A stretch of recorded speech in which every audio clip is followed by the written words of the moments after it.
let's go over this syllabus for English 101 together. Remember, the due dates will change for each semester, but let's hit some of the high points of the content. There's some information about me, and on the right you might want to look over the course objectives, which are district issued. There are 9 modules in the course. There's online study materials within the course, so you do not need a textbook. Everything that you need is contained in the classroom, and a creative final exam. And again, remember the due dates will change, but these are the module contents.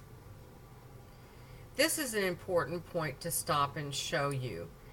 Failure to submit any of the documents required for this course will result in a 3-point deduction of final weighted total for the semester.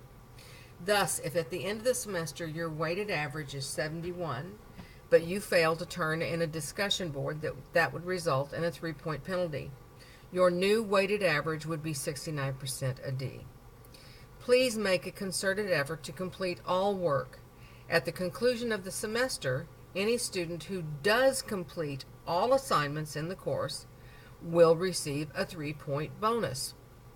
So in that case, if your weighted total was a 68, a D, but you made the effort and turned in every single assignment, your new weighted total with that bonus would be 72% a C. So course completion works both ways. Every assignment needs to be attempted and submitted. That means a great deal to the district, and it means a great deal to me. There are assignments in the course, and you can see the percentage weight of each of those assignments. Obviously, a basic writing skill exercise would weigh less than a final exam, for example. So these are the breakdowns for the percentages or weights for each grade.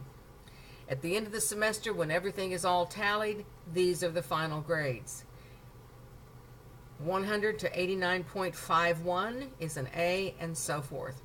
And your grade will be calculated to that percentage. The next part of the syllabus has to do with plagiarism and originality and academic honesty. The one thing I want to point out to you in this, and of course I know you'll read over this on your own, is that you are responsible for knowing what plagiarism is. And coming back later and saying, gosh, I didn't know that that was plagiarism. I thought I was just using an idea, does not matter to the district. So make sure you look this over and just don't do it. And here's some really fun news. I've been teaching this online course forever, and I have only had to report 2 students for plagiarism. That's 2 out of at least 1,000 students. So I believe in your honesty, I believe in your integrity, and I know that you will check and make sure that you document everything you quote in an essay. You are allowed 1 late excused submission. It can't be the final because the final is due like at the very last day of class, so I can't extend that. Now, what I need for you to do is give me advance notice of that late exclusion, okay? But you are allowed that 1. Discussion boards, there's some information about discussion boards. I don't have very many discussion boards, and that means that the ones that I do include are extremely important. I've taken classes too where you have to post something all the time, and I just fly in there and post something, and I don't really use the discussion board. So I understand, and that's part of the reason why the discussion boards that I include in this course are very important. Your number 1 resource is your fellow classmates. I know it may not seem that way, but when you get into discussion boards and get to know one another in these very few discussion boards that are included, you'll see what I mean. So just, again, I believe in your integrity, and I know that you'll do the right thing with these discussion boards. As you go through, there's some disability statements and some other important things to know. The important thing for you to do is email me through the course. That way you know it will be recorded by the school, and I will see that email and be able to respond to it. You cannot email me through your Hotmail or Gmail account because the school wouldn't have a record of that. So let's make sure that you email me directly through the classroom. There are prerequisite skills for this particular course, and I'd like for you to take a few minutes and look these over. And as you look through the list, I know that my hair would set on fire if it was me.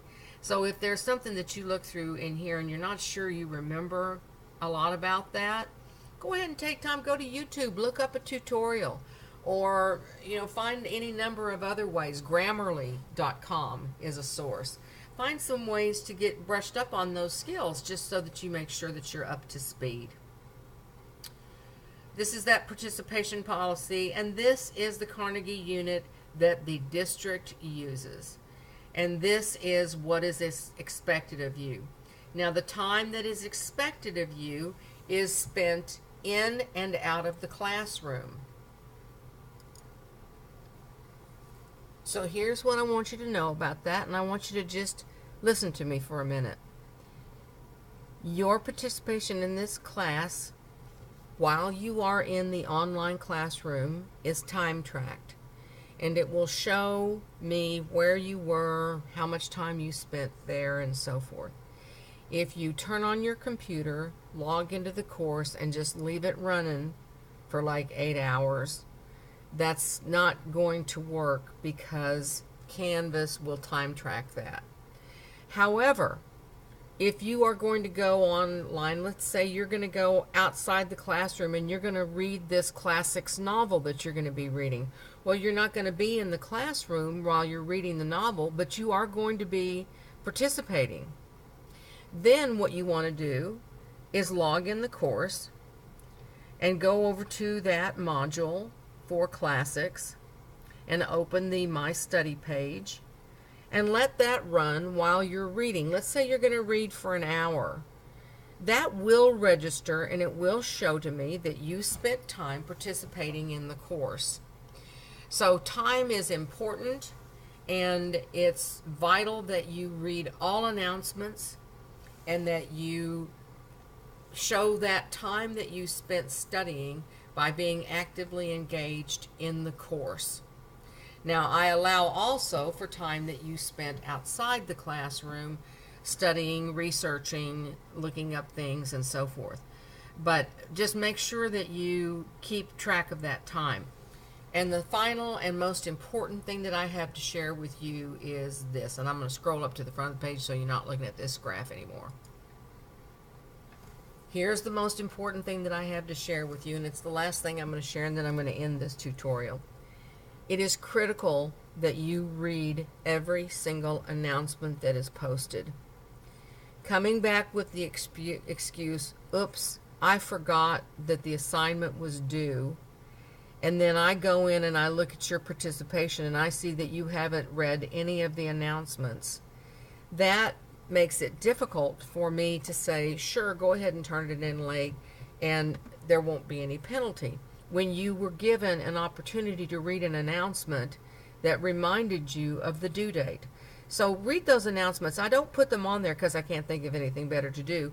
They're all important. Sometimes some bonus activities are going to come up throughout the semester, and they are so much fun. So you want to read those announcements. Make that really on your high priority list as you go through this semester. Always, always, always read the announcements. That concludes this overview of the syllabus from Modesto College English 101.